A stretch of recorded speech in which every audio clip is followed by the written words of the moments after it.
Let us open our Bible on John 19, verse 30. Praise the Lord. When Jesus therefore had received the vinegar, he said, "It is finished." And he bowed his head and gave up the ghost. Ayan. So, mauna ning kamatayon ni Kristo nga iyang gihuman. This is the death of Christ Jesus which He finished. At alalahanin natin, tayong lahat ay papunta din dyan.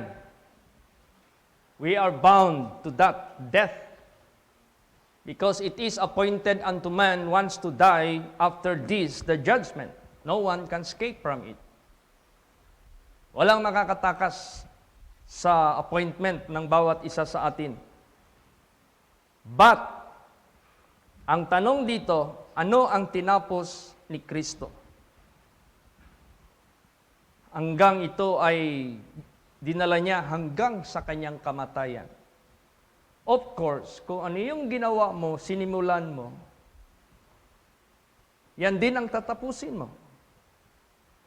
So, kung nagsimula ka ng paggawa ng masama, matatapos ang buhay mo sa kasamaan. Kung nagsimula ka sa mabuti, matatapos yan sa kabutihan din. Kaya importante sa buhay natin what is our present, because that will be our end someday. Hindi mo na natin alam kailan tayo matapos sa sanglibutang ito. So kung ano yung nagawa mo ngayon na mabuti, that will be. Pag iyan ay pinatuloy mo at hindi mo inaakala, kukunin ka ng Panginoong Diyos. So, yan ang natapos mo. Ngayon, ano ang ipinangako ng ating Panginoong Hesukristo na natapos, na dapat niyang tapusin? Para tayo din ay mangako sa Diyos na yan din ay tatapusin natin ang bagay na kanyang pinapatapos, pinapagawa sa atin. Basahin natin anong sinabi ni Lord Jesus sa mga bagay na tatapusin niya. Basa, John 4:34. Praise the Lord. Jesus saith unto them, "My meat is to do the will of him that sent me, and to finish his work." Yan. My meat is to do the will of him that sent me.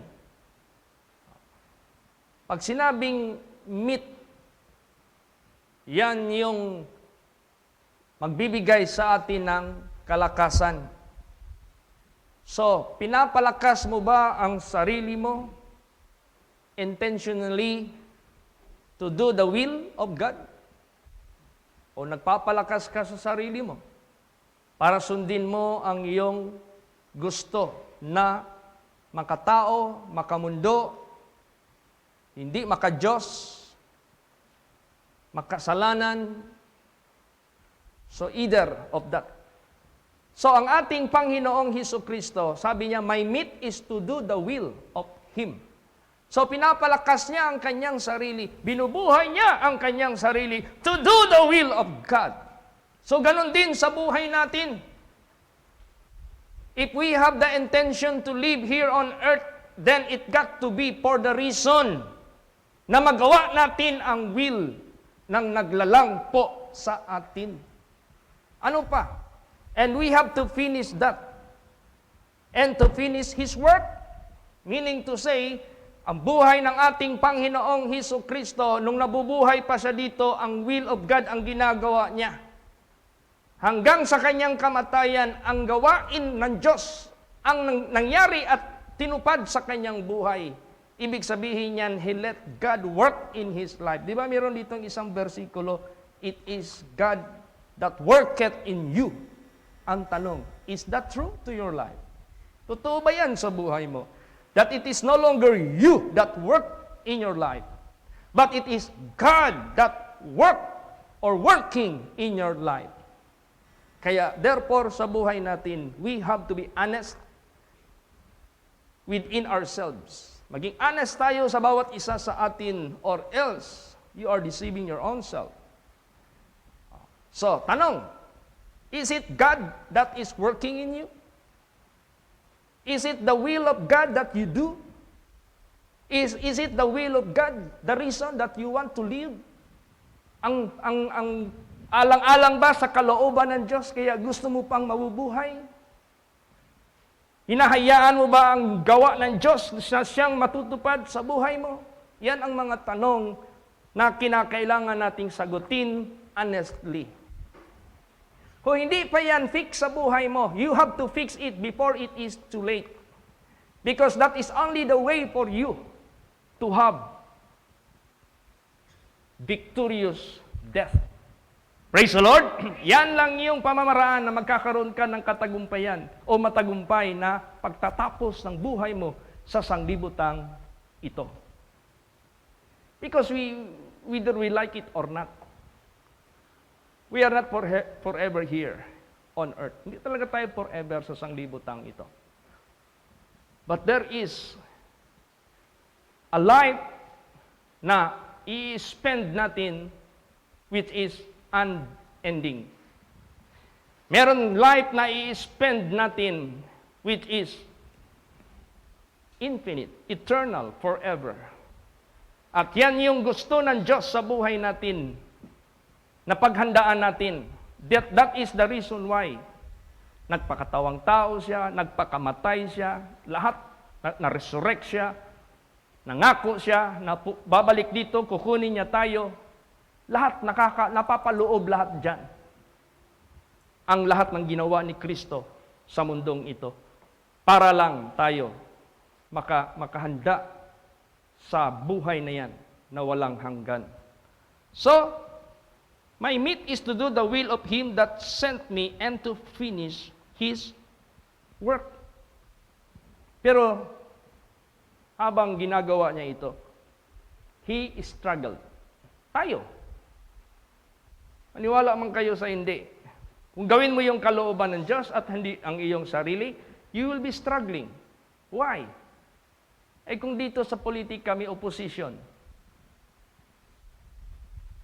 Ganon din sa buhay natin, may opposition. Sino yung opposition sa buhay natin? Ang ating sarili. Diyan tayo mag-i-struggle. The flesh, which is being led by the devil. Itong laman na ito yung nililid ni Satanas. Pag sundin natin ito, si Satanas ang masusunod natin. But if you are being led by God, ang susundin mo yung espiritu mo. Pag ang espiritu mo ang sinusunod mo, it is God that is leading you. Kaya meron dito sinabi, walk not after the flesh. Bakit? If you walk after the flesh, it is the devil who is leading you. But walk after the Spirit. Why? Because it is God that is leading you. So si Satanas, ang binibigay niya sa atin, kaligayahan, kapakanan lang ng ating laman na panandalian. Samantalang ang ating Panginoong Diyos, binibigay niya sa atin ang mga bagay-bagay na walang hangganan. But you have to agree with Him. Kailangan mag-agree ka sa Kanya. You have to suffer for a moment. Praise the Lord. And you will reign with Him eternally. Or you choose. You enjoy with a short time. But the consequence of that, you will suffer eternally or forever. Kaso ang mga tao, sa kakulangan nila ng kaalaman at katalinuhan, sometimes they choose the temporal benefits rather than eternal benefits. Kasi ang tao kasi, yung gusto nila panandalian, gusto nila right away, nandyan ka agad. Yan yung mga taong ayaw magtiis, ayaw maghintay, hindi marunong sa proseso, ayaw dumaan ng proseso, gusto lagi shortcut. Ay hindi naman pwede yan. God is the God of order. Kaya sa buhay natin, si Lord Jesus mismo nagpakita, nagpahayag na sa paggawa niya ng kalooban ng Diyos, He struggled. Kasi yung flesh ang siyang opposition. Pero anong nangyari? Basahin natin. Matthew 26:39. Praise the Lord. And he went a little further and fell on his face and prayed, saying, O my Father, if it be possible, let this cup pass from me. Nevertheless, not as I will, but as thou wilt. Ayan. Nag-struggle siya. Unang sinabi niya, My Father, if it is possible, not now. Let this cup pass from me. Ibig sabihin yan, wag muna ang kamatayan na aking haharapin. Later na lang yan. Pero binawi niya. But not my will be done, but as thou wilt. So, ibig sabihin yan, ang laman nag-o-oppose sa kalooban ng Diyos. Ang kalooban ng Diyos na ang makakasunod ang Espiritu, you have also to oppose the will of the flesh. Kaya struggle nga eh. Yan yung buhay natin. We do struggle. Saan ngayon sa dalawa ang manaig? Ngayon, pag nanaig yung laman, patay ka. Pag nanaig yung Espiritu, buhay ka. Yan yung totoo. Na ibig sabihin na ipakita ni Lord Jesus Christ doon sa cross sa Kalbaryo. Praise the Lord! Basahin natin. Romans 8:13. Praise the Lord. For if ye live after the flesh, ye shall die. But if ye through the Spirit do mortify the deeds of the body, ye shall live. Yan ang ibig sabihin yan. Kung sundin mo yung laman, sabi ni Lord Jesus, wag mo na ngayon, Lord. Yun ang gusto ng laman. Lord, wag mo na akong maghinto ng sugal. Lord, wag mo na akong maghinto manood ng porno. Lord, wag mo na akong maghinto ng lust of the flesh, lust of the eyes. Lord, wag mo na akong pahintuin sa pride of life. Lord Jesus, wag mo na akong pahintuin dyan sa gawa ng laman. Yan yung ibig sabihin yan. So, kung ang opposition sa espiritu na laman, yan ang manaig sa buhay natin, patay tayo. Bakit patay tayo? Ang sinunod natin, si Satanas. Kasi it is the devil na naglilid sa laman. Kaya maraming mga tao ngayon sa kakulangan, sa katalinuhan sa espiritual, ito yung nabubuli ni Satanas. Ito yung nadideceive ni Satanas. Doon sa kanilang kapahamakan, look at ilang number ang mga tao na namatay sa panahon ni Noah. Ilang number sa mga tao na napahamak sa Sodom and Gomorrah. These are the people who follow and fulfill the flesh, which is being led by the devil. So, ang ginawa ni Lord Jesus Christ, but binawi niya kaagad. Not my will be done, but as the will. Anong ibig sabihin yan? I have to drink the cup. That is the death of Jesus Christ. Yan yung kamatayan niya. So tayo, sa buhay naman natin, kung nag-i-struggle ang ating flesh and blood, ang ating flesh nag-oppose, ay, wag mo na ngayon, Lord. Mag-enjoy mo na ako. Wag mo na ngayon, Lord. Hayaan mo muna ako mag-benefit sa aking laman na gusto nito. Alam ko naman, labag yan, pero masarap kasi, Lord, nag-i-enjoy ako. Alam ko naman yan na hindi karapat-dapat sa iyo, pero Lord, ewan ko bakit masarap gawin ang mga kalukuhan, kasalanan sa sanglibutan ito. Wag mo na ngayon, Lord. So yun yung flesh. Pero ang ginawa ng ating Panginoong Kristo, but as the will. Iinumin ko na, papatayin ko na ang aking laman. Iko-crucify ko na ang aking physical body. Yan yung gusto iparating ni Lord Jesus sa buong mundong ito. If you want to do His will, you have to die the death of your sin. But you will live in your spirit. Praise the Lord! So ganon ka kaliwanag ang ipinakita ng ating Panginoong Hesus Kristo. Tingnan mo, if you live after the flesh, sundin mo yung laman, mamamatay ka. Bakit? Ayaw mong hintuan ang kasalanan eh. Ayaw mong patayin yung laman mo sa magawa ng kasalanan eh. But if you through the Spirit do mortify. What do you mean of mortify? The deeds of the body. Killing. Killing the work of the body which is sinful. Killing the works of the body which is ungodliness, which is unrighteousness, worldliness, wickedness, earthly, sensual, devilish. Pinapatay mo, minumortify mo. So, that is how to live after the Spirit. Ye shall live. Mabubuhay ka. Praise the Lord! So, you have to answer that honestly. You have to ask yourself. Do not ask other people. Huwag mong tanungin yung iba. Huwag mong i-search yung iba. Search your own. And be honest. Whether you are walking after the flesh or walking after the Spirit. Tayo lang nakakaalam nun. Wala nang iba. So if you want to live, be honest to yourself. Lord, gusto ko po sanang hihirit. Mag-enjoy sana muna ako. But not my will be done. But your will be done. Ibig sabihin yan, gi-give up mo rin yung iyong laman. At hinayaan mo rin ang kalooban niya ang matutupad.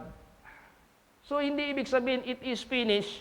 Ang kahulugan noon, wag na tayong gumawa, tapos na lahat ni Kristo. Ano ka? Yung tinatawag na opportunista. Ano opportunista? Sakay sa panahon. Ano ka? Siniswerte ka? Intindihin mo ng mabuti. Ang importante dito, hindi yung opportunista ka. Pag sabi ni Jesus, it is finished. Ay, Lord, thank you. Tapos na. I receive you already. I believe you. Tinapos mo na. So, Lord, it's done already. Tapos na. I have to wait for your coming because I am saved. Ano ka? Ano importante dyan? The example which He showed that we have to follow.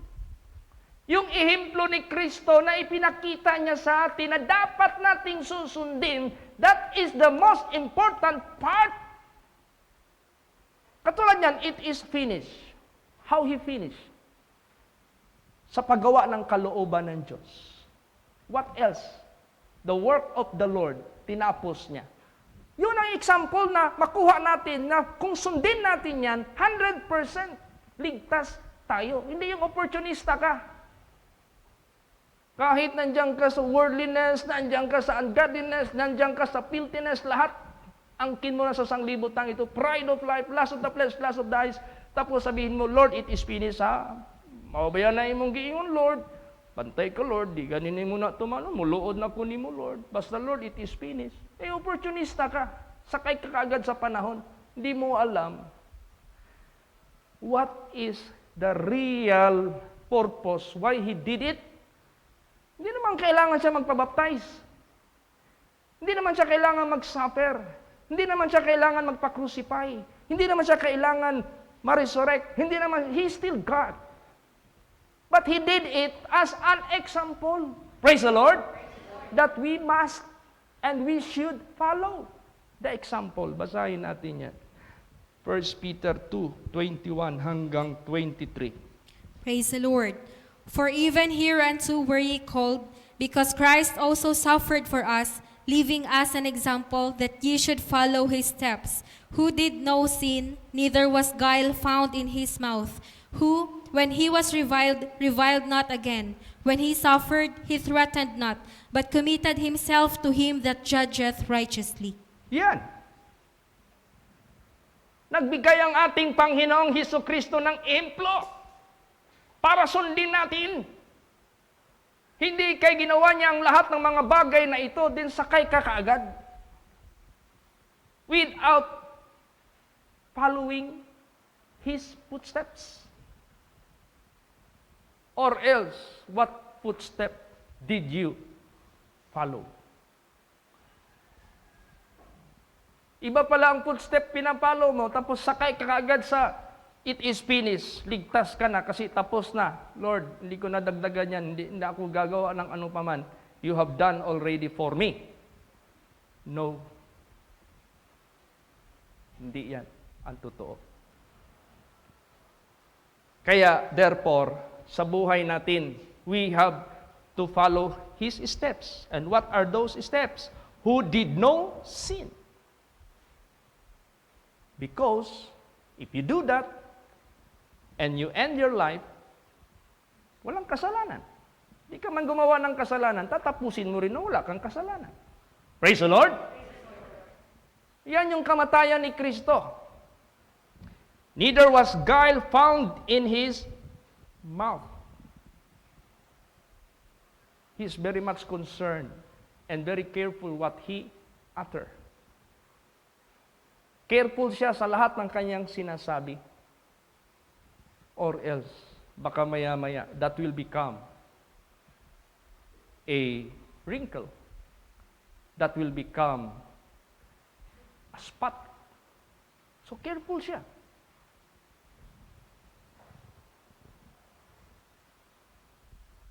There was no guile found in His mouth, who when He was reviled, He reviled not again. When He suffered, He threatened not, but committed Himself to Him that judgeth righteously. Kasi alam ng ating Panginoong Hesukristo, if you ended or finish your life in sin, that will bring you to death. At ganon din, if you ended your life in His righteousness, not our own righteousness, but in His righteousness, you are saved. Kaya yun ang pinaka-importante sa buhay natin. When sin, it is finished, will bring you to death. Huwag mong tapusin sa buhay mo ang kasalanan, so therefore, huwag mong simulan. Praise the Lord! Basahin natin yan. James 1:15. Praise the Lord. Then when lust hath conceived, it bringeth forth sin, and sin, when it is finished, bringeth forth death. Yes, maliwanag. Napakahalaga yung end portion ng buhay ng ating Panginoong Hesukristo until His death. That's why He was very careful about this, because this is how He make our salvation perfect. Careful siya masyado. Ginawa niya kasi yung salvation natin perfect. Kaya tandaan natin yan. Huwag nating kaligtaan ang ipinakita ng ating Panginoong Hesukristo. Follow. Sundin mo lang yung example na ginawa ni Lord Jesus Christ. Kahit paanong sabihin ng mga tao dyan, huwag mo silang pansinin. Kahit pa yung sarili mo mismo mag-o-oppose, do not let yourself victor over your spirit. Huwag mong hayaan. Manaig ang iyong laman sa iyong espiritu. Because if that will be the case, natalo ka ng laman mo. If you live after the flesh, you will die. Sapagkat sigurado talaga, sa pag-struggle natin sa flesh and our spirit, see to it, His will be done. Praise the Lord. And what is the will of God? Our sanctification. What is the will of God? Mortifying the deeds of the flesh. Yan ang will of God sa buhay natin. So be it, Lord. Until kunin mo ako. So be it, Lord. And I'll be your vessel. A clean vessel for your use and for your glory. So be it, Lord. As I live, whether I live or die, I am yours. Di, ang sarap ng pakiramdam. Praise the Lord. Ang sarap ng pakiramdam. You're no longer in the bondage of iniquity. You are no longer prisoner of the devil. You are no longer victim of his enemy. And you are no longer bound to die in hell. They that forgot God shall be cast into hell. Yung nakalimot sa kanyang creator. Hindi marunong mag-alala. Hindi marunong kumilala. Hindi marunong sumunod. Hindi marunong sumamba. Itatapon yan sa impyerno. That is how human become wicked. Kailan ang tao maging wicked? Kailan maging ang tao maging unrighteous? Kailan maging ang tao maging sinner or sinful? If you will not recognize your God, your Creator. If you do not believe Him, if you do not follow Him, if you do not obey Him, yan ang mangyayari. Wicked ka. Papunta ka sa kapahamakan. Kaya, ang pinaka-importante sa buhay natin, both now and the end. Because who you are today, that will be you tomorrow. Praise the Lord! Kung kunin tayo bukas, kung sino ka ngayon, ganoon ka rin bukas. Kaya ang importante, not only the end, but now. Kaya nga sinabi diyan, now is the day of decision. Now is the accepted time. Now is the day of salvation. So present is very necessary, very important, because that will be the reflection of our tomorrow. That will be the reflection of our end. Yan ang maging refleksyon ng katapusan ng ating buhay. Huwag mong sabihin, Lord, matagal pa yung end ko. Hayaan mo muna ako, Lord, huwag mo munang painom sa akin itong kupa. Pass it for me. Sige, langoy-langoy ka dyan sa gawa ng kasalanan. Hindi mo alam.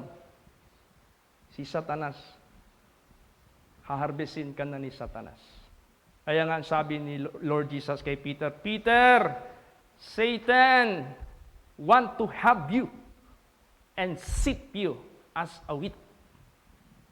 Pedro, si Satanas, gusto niyang kunin ka. Parang isang trigo na sinisip-sip ng vacuum. So, mabuti ito si Peter, nakinig kay Lord Jesus.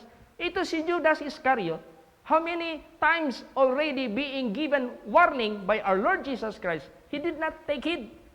Ano yung mga warnings? Naalala niyo yung pagbasag ni Mary Magdalene sa precious ointment, alabaster box? Anong sabi ni Judas Iscariot? Oh, what waste is this? Anong sabi ni Lord Jesus? With you, the poor is always with you, but in me, you have wala kayong sa akin, concern. Puro lang pobre. Kasi sabi nila, what waste is this? This ought to be sold out. Dapat ibenta ito and yung benta ibigay sa pobre. Sabi ni Jesus, kayo lagi kayong pobre. Pero sa akin hindi. Ano palang sinabi doon? If you have done this to the poor, you have done it to me. Meaning to say, it was invalid. Invalid yun. Bakit? Jesus knows. Hindi para sa pobre ang ibig sabihin ni Judas Iscariot. Para sa kanyang own purse. Own benefit. Hindi niya naintindihan yun. O yun. Pakonsensya yun ni Jesus Christ, ha? Hindi pa rin nakonsensya. There was a time nagkaroon sila ng Last Supper. Nagtapat na si Jesus Christ. One of you here is a devil. And it was already pointed to Judas Iscariot. And yet Judas Iscariot did not repent.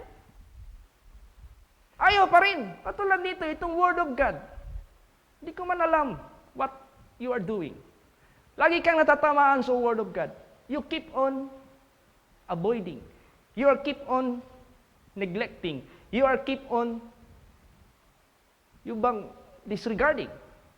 Ay kung darating ang panahon, harbesin ka na ni Satanas. May magawa ka ba?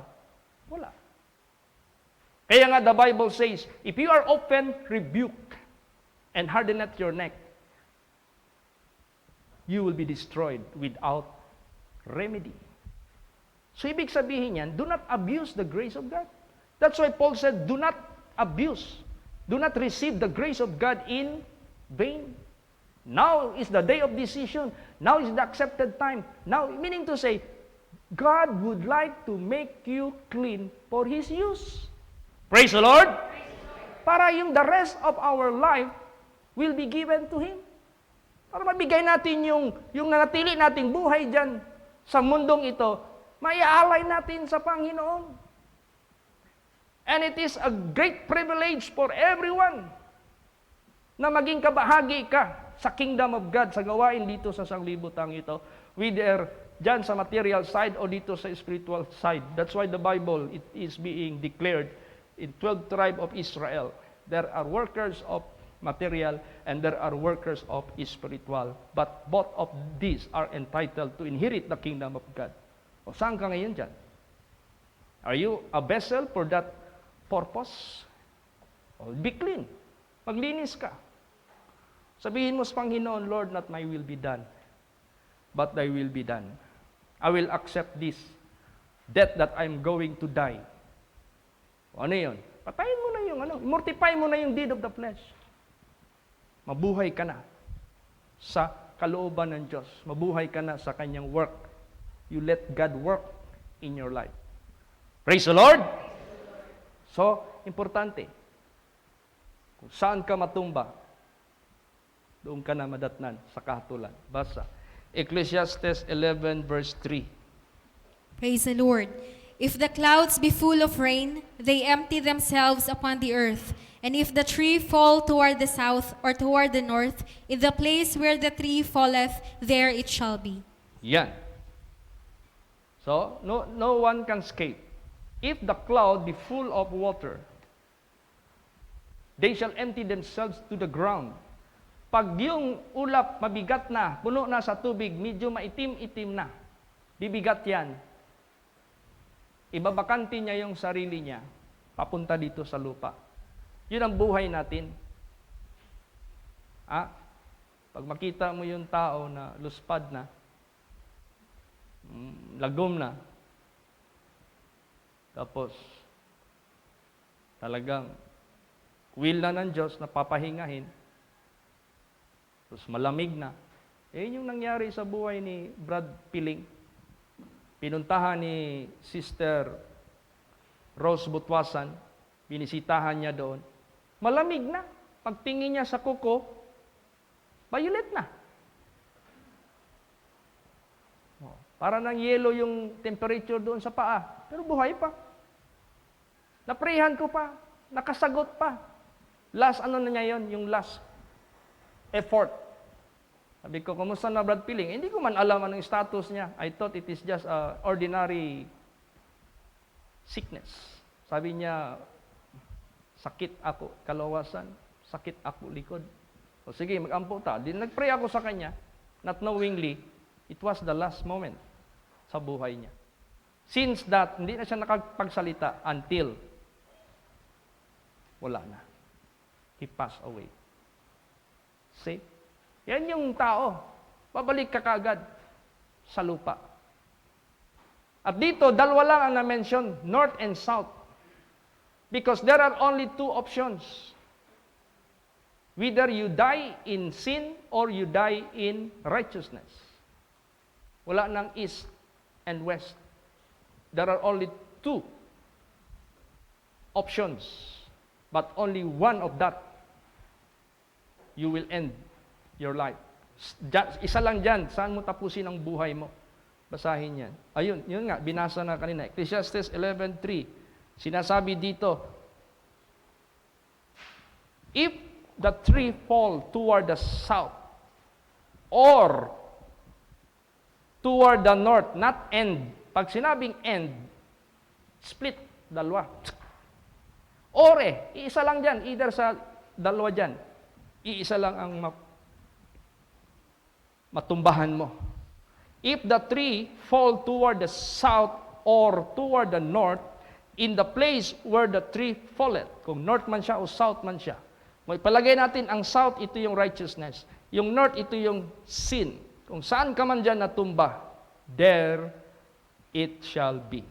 Hindi ka na malipat. Pag you finish yung buhay mo sa sanglibutang ito as what Jesus Christ finished, who did no sin. So, natapos yung buhay mo sa kabanalan at katuwiran, without spot, without wrinkle, doon ka na mahatulan, hindi ka na makukuha dyan. Yan yung gusto ni Lord Jesus Christ na ihimplo na gawin natin. Praise the Lord! Nasundin natin. Nalala niyo yung batang-bata pa si Brother Junjun Dunggon, the husband of Sister Diding Butwasan, the younger sister of Brother Silio. Naghatid lang ng mga young people dito for the spiritual youth camp. And he promised, ako ang magsundo sa inyo balik. Ako naghatid sa inyo dito from Madsayap, ako naman ang babalik dito para balik ko kayo sa Madsayap. Hindi na nakabalik. Bakit? While sleeping, biglang nagulo. Hindi na na-revive. Binuhat ng ama for revival. CPR. Wala na. Tapos, yung buhay niya. But, maganda yung gawa niya. Praise the Lord. Ganun yan ang buhay ng tao. Hindi mo talaga masasabi. Kailan? Basta importante. Handaan natin yan kung saan tayo matumba. Kailan ang paghahanda? Now. Today. While you hear the voice of God, while it is called today, while you hear the voice of God, do not harden your heart. Meaning to say, automatically, right away, if you are being reproved, if you are being corrected, if you are being rebuked, repent and do not do it again. Huwag mo nang gawin yan. Then wait for your end. Or wait for the coming of Jesus Christ for the rapture. Yan ang gusto ni Jesus Christ. Praise the Lord. So, ano therefore ang gagawin natin?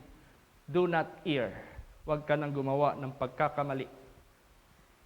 Alam mo nang mali, huwag mo nang gagawin. Basa. James 1:16. Praise the Lord.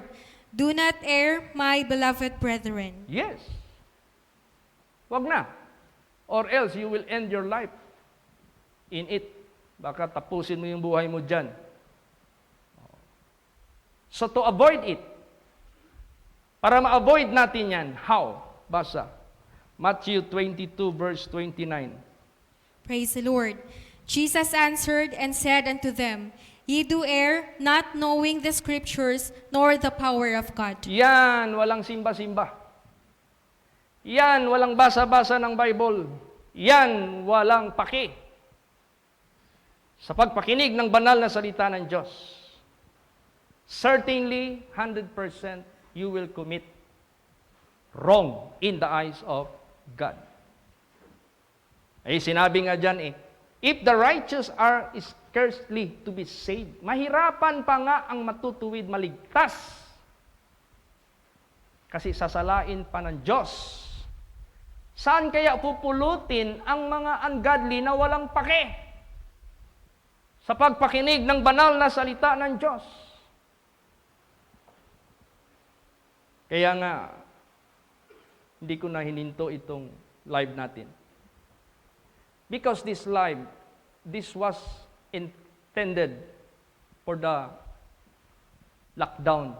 Yung una pang lockdown na talagang uhulihin ka talaga. But the government gave us the restrictions. Keep distance, having face mask. Face mask, ilan bang may face mask dito? Okay. So, nandito na kayo, almost, lahat kayo. Anyway, sabi ni Brad Bully sa akin, hindi ito nagbubuli ha, apelyido niya ito. Oo, si Brad Bully sabi sa akin, Pastor Chit, nung unang dating ko dito, maliit naman yun. Parang lumaki man. Sabi ko sa kanya, nag-extend kami. All things work together for good kasi maka-observe na kami ng social distancing. Sa isang bench, only 2 persons are allowed to occupy para ma-observe pa namin yung ano. Kasi kung isukat mo yung distansya ni Sister Helen tsaka ni Sister Meredith, maglagay ka dyan ng yung uway na dinadala ng pulis na 1 meter. Swak na swak. Hindi na tayo makabiolate. Praise the Lord! Pero bakit pinatuloy pa natin itong live natin? Nandito naman pala kayo eh. Minsan, mag-preach ako dito, mas marami pa ang nag-join sa live. Example, devotional. Ilan man lang yung nakakarating dito ng devotional? Praise the Lord! Kasi some of our members here will leave their house earlier than our devotional because they will go to work. And some of them are preparing for their children to bring them to the school. So, sometimes they cannot attend. Ilan lang. Ang pinaka-punctual ko dito si Sister Bibi. Ito si yung mama ni Brad Rico. Nandiyan na yan, early. Kahit devotional, magdala talaga ng bag yan. Ikaw, ano kayang laman ng bag din? Dami siguro, blessing yan. Tapos yung sakop ko dito, yung reader ko, si Sister Joy. Then, assistant niya si Charity. Then si Brad RJ. Halos, kunti lang diferensya namin prepare kasi pag pasa ko sa inyo sa mga verses, ikakat siya ni Brad RJ, encode niya kagad yan para ma-deliver niya sa devotional. Tapos magtanong ako kay Sister Joy, ilan lang yung nag-attend? Brad John Mark, nakakarating yan dito. Nandito pa si Pastor Dudong, tsaka Sir Helen, mahirap yan mag-absent, nandito talaga yan. Na-assign na sila. Ilan lang? Brad Silio, nandyan yan. Sister Inding, nandyan din lagi. Minsan yung mga anak niya maka-attend pag walang trabaho. So, lagay natin 5 ang audience ko. Magtanong ako kay Sister Joy, May, na-notice mo ilan yung naka-attend sa live natin, yung mayroong mata dyan? Tapos may number. Sabi niya, Dad, kaninang devotional, napansin ko 50 plus. O di mas marami pa yung nag-live. Kaysa sa nandito sa harapan ko.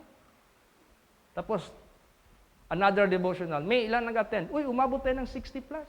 Uy, sa nag-live. Sabi ko, ganun ba?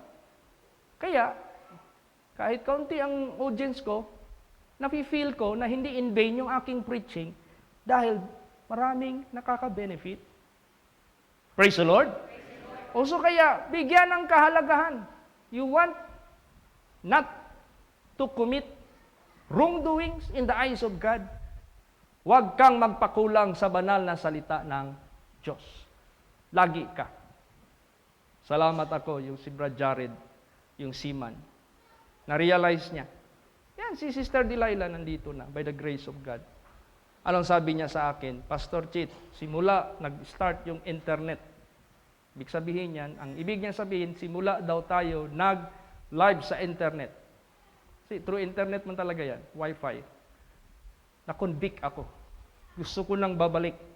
I just keep on waiting on what exact moment or time na babalik ako. Nung October 3, bumalik siya dito. Dito na siya. Saan siya naka-benefit? Sa live. Bakit? Siyempre, nag-effort siya. Nag-load siya kung magkano o kung may Wi-Fi connection siya, hindi niya dapat putulin. She have to pay the monthly bill just to avail that. So, makinig ka ng Word of God, you have to do something or effort. Praise the Lord! Si Ama, mother ni Brad Benito, binilhan nila ng malaking monitor.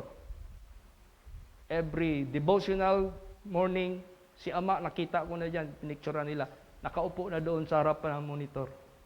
Nandoon yun, ang mukha ko, nagbibigay ako ng Word of God. Pag mayroong opportunity yan magpunta dito, makita mo naman yung kanyang interest sa pagsamba. Praise the Lord! Kaya kung gusto mong maging prepared ka, huwag kang magkulang sa Word of God. Bakit? Actually, ang ginagawa natin ngayon, it is a matter of maintenance. Maintain na lang. Kinuha na yung kasalanan, sinurrender mo na lahat, maintenance. Basahin natin yan. 1 John 3:5. Praise the Lord. And ye know that he was manifested to take away our sins, and in him is no sin. Yan yung main message last October 3. What is the reason he came? He was manifested or he was born to take away our sins. Ngayon, gusto ni Jesus Christ, i-maintain na lang natin yan. Bakit? Nag-utos ba si Jesus i-maintain? Hindi ba nagsabi si Lord Jesus, "Oh, you have forgiven already, but I know you are just a human being. You cannot avoid to go sinning." Yan ba ang sinabi ni Lord Jesus? O pinatawad ko na ikaw, pero naunawaan ko, tao ka lang. Gagawa ka pa rin ng kasalanan. Hindi yan ang sinabi ni Lord Jesus. Pero yan yung bukang bibig ng mga tao ngayon. Kaya hindi maghinto ng gawa ng kasalanan kasi meron mang justification. Pero kung pakinggan natin ang sinabi ni Lord Jesus, nako, if you just know what He is asking from us. Basahin natin last verse. John 5:14. Praise the Lord. Afterward, Jesus findeth him in the temple, and said unto him, Behold, thou art made whole. Sin no more, lest a worse thing come unto thee. You see? Praise the Lord! Ang instruction ng ating Panginoong Jesucristo, tingnan mo, magaling ka na. Huwag ka nang gumawa ng kasalanan. Or else worse thing will happen unto you. Hindi yung, ay pagkat tayo'y tao lamang, hindi maiwasan magkakasala. So you are justifying. Kaya hindi ka maghinto sa paggawa ng kasalanan. Yan yung inilibing ng dyablo sa isip ng tao, which is a big mistake. Jesus said, sin no more. How? By the Holy Scripture. Ye do err, not knowing the Scripture, neither the power of God. So if that cost na magkakamali, magkakasala ka, hindi sa pagkaalam sa Scripture, di magkaroon ka ng Scripture para malaman mo, hindi ka na magkasala. Merong solusyon eh. Praise the Lord! O, di ba ano sinabi ni David? Thy word have I hid in mine heart that I might not sin against thee. Kaya sa judgment day, wala nang maka-reason. Mag-reason ka, anak ko. Hindi yan acceptable. Ngayon, mag-reason out tayo. God said, let us reason together. Pero hindi yung reason out na gagawa ka ng alibay, kundi reason together with God, confessing your sin, acknowledging your sin, asking for His assistance, asking for His strength, wisdom, knowledge, and understanding, then God will give it to you, will deliver it to you para lang ma-preserve ka. Kaya, ano yung worst thing na darating? Hindi kayo babalik yung sakit mo. From boil, naging cancer. From headache, naging brain tumor. From wound of your foot, naging amputated. Putulin na lang. Worse. Ang worst dyan na mangyayari, pag hindi ka nakinig at namatay ka, natapos mo yung buhay mo, tuloy-tuloy ka pa rin sa kasalanan mo. Goodbye na lang. God Himself will say, I cannot accept you. Depart from me. You workers of iniquity. Angels, hold him and cast him into the lake of fire. Wala ka nang magawa. Even God Himself can do nothing. Ngayon, meron pang magawa. Ginawa na niya ito eh. So gawin din natin habang may magawa pa tayo.